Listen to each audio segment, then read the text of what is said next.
Hello and good day, mates. Welcome back to this channel.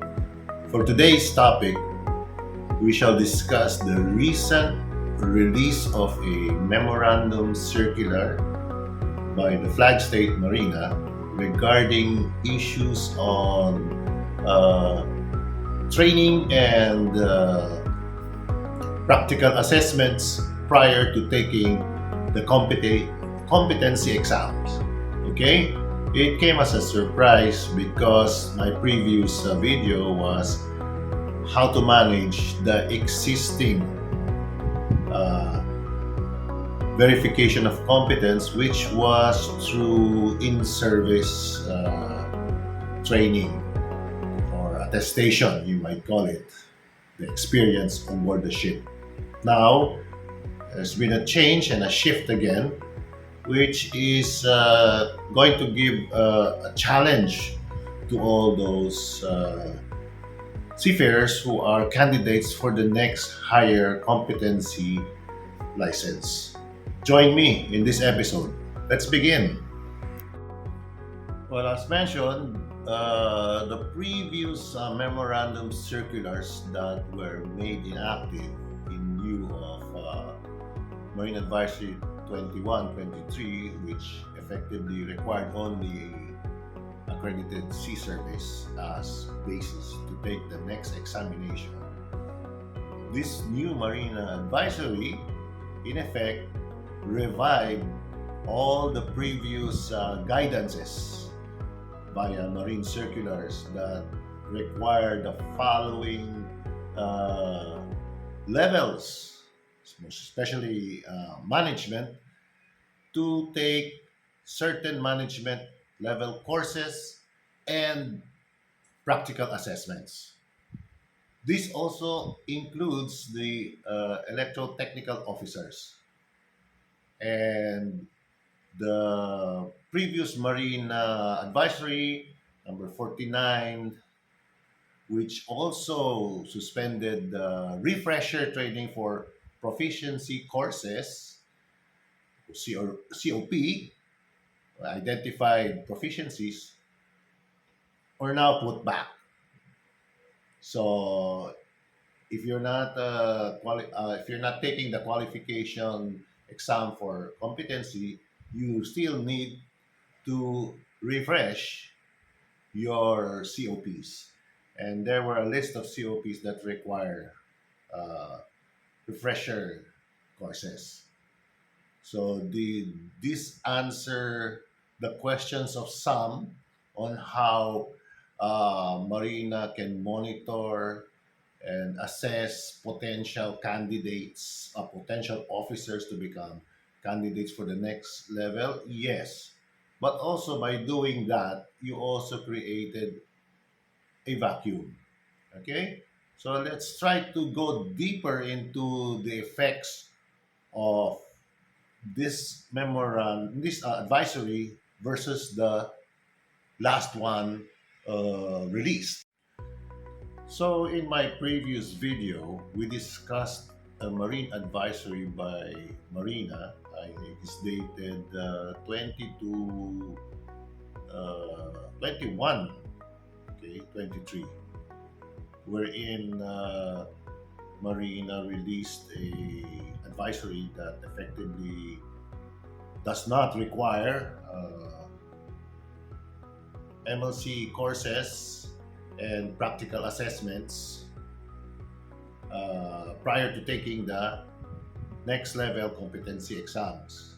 And this is offsetted by their sea service. The service is an accepted qualification requirement in order for them to allow you as seafarers to sit the exam. While it was welcomed by many seafarers and manning agencies alike, there was one thing that bothered Marina. It was how to monitor and verify that indeed the attestation could suffice. That is just a piece of paper that recognizes the seafarer as qualified.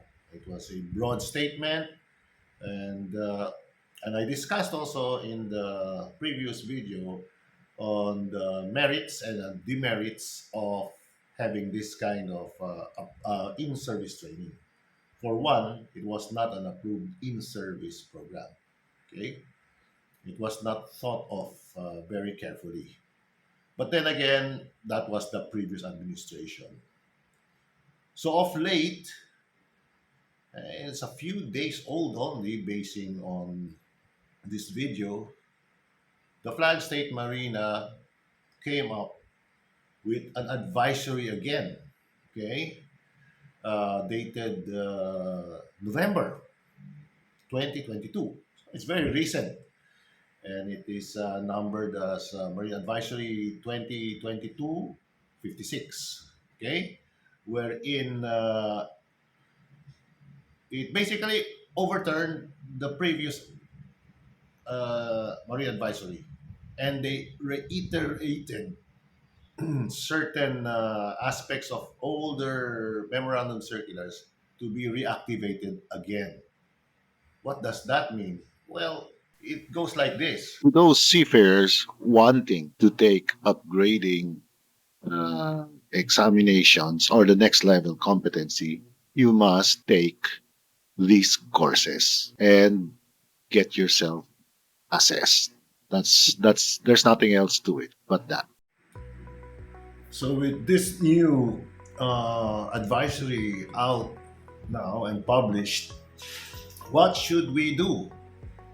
Well, like any good seafarer and citizen of the Republic, we just have to comply. Okay? Yes, we do have to comply for now. But looking at it from a different perspective, the recent and most recent advisories have created so much debate and discussions on the local maritime industry. There have been so many talks going on, and we're just talking about this advisory. We have not discussed anything yet about the audits, the responses of EMSA's last audit, and our official response. We're here now to discuss about the advisories. While all of these discussions, they basically have their own merits, let us not forget the recipients of these advisories. These are no other than the riding seafarer, or the seafarer on vacation, or the seafarers studying. Okay? There are two groups now because of these advisories. Number one, the first group are those seafarers certified with competencies, management level competencies that availed of the previous uh, advisory wherein sea service was the only requirement. Okay, you have that group, and probably there's a lot, even if the advisory life was not that long. And then you have the second group, which is the new candidates who will take their competency certificate under this revised advisory.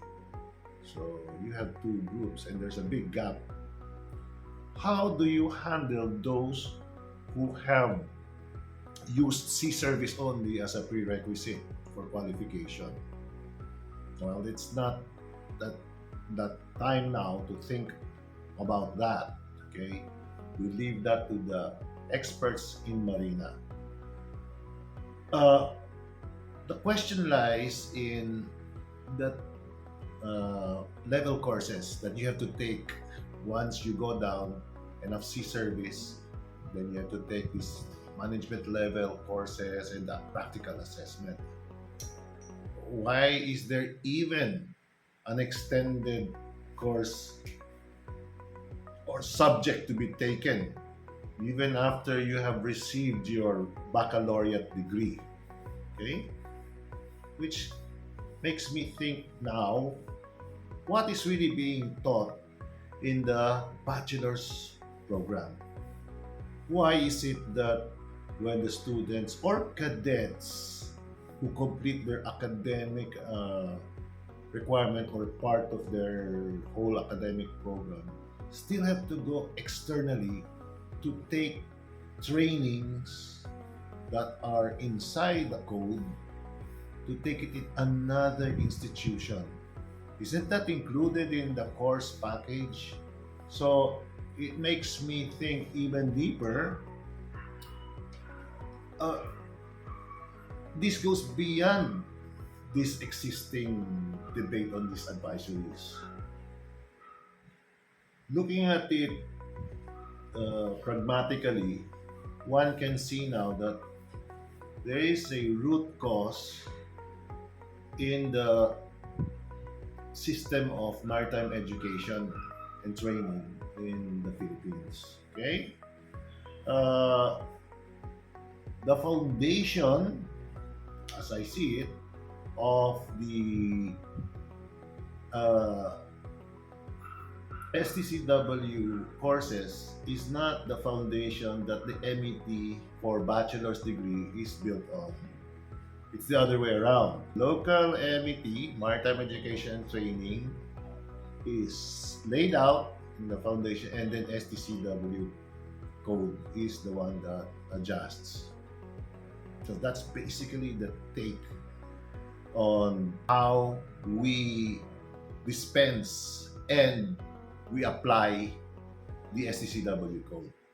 Okay? And because of that, there will always be courses and subjects that have to be taken even after you have been granted your bachelor's degree program. And these are not postgraduate courses. No, no, no. Don't make that mistake. Presently, as we speak, there are a lot of associations and stakeholders who are in the process now of revising again the bachelor's program or the curriculum for leading to a degree in bachelor's maritime uh, transportation and maritime engineering. The problem here, or the thing here that's most absurd, is the same groups, they use the same template, they use the same pedagogic pattern, okay, they use the same method approach for higher education. So the pattern doesn't really change, and they expect that the outcome will be different. I don't think that's going to happen. What we need now is a radical shift in the way we think about MET, or else we will be forever changing and changing the curriculum for every minor amendment. Or while the curriculum is not static, it is not that abrupt. If you will recall, in 2014 when it came out, there was a memorandum circular that defined MLC and OLC courses. What were they? How come there was way back then? Yes, because that was the transition period wherein holders of the Philippine license issued under PRC, okay, and their bachelor's degree were deemed insufficient in order for them to be converted into the new certificate of competency. So a lot of these seafarers holding the Philippine licenses had to take MLC courses, OLC courses, officer level courses, and management level courses. But the design there was it eventually shall be integrated in the bachelor's program. The OLC, mind you, it has. So basically, there's no more OLC upgrading program anymore. far as I know. But what was left now is the MLC. Why? Can it be integrated? Yes, it just needs more research and review. How? Because the MLC is tied up also to shipboard experience. So with that, there's going to be a radical change in the way shipboard is being managed. Presently, you have front-ended, which is 3 years of straight academic and 1 year of sea service. Other schools have the 2-1-1, which is 2 years of academic, 1 year of shipboard, and the last year academics again. Work on this. That's the best way to be able to resolve. Do not be encapsulated with the things that already have occurred, because as we progress, this system has already some flaws, and some of them have outlived its usefulness. Okay, and it's high time that we start thinking outside the box. Okay, because at the end of the day, what are we supposed to do?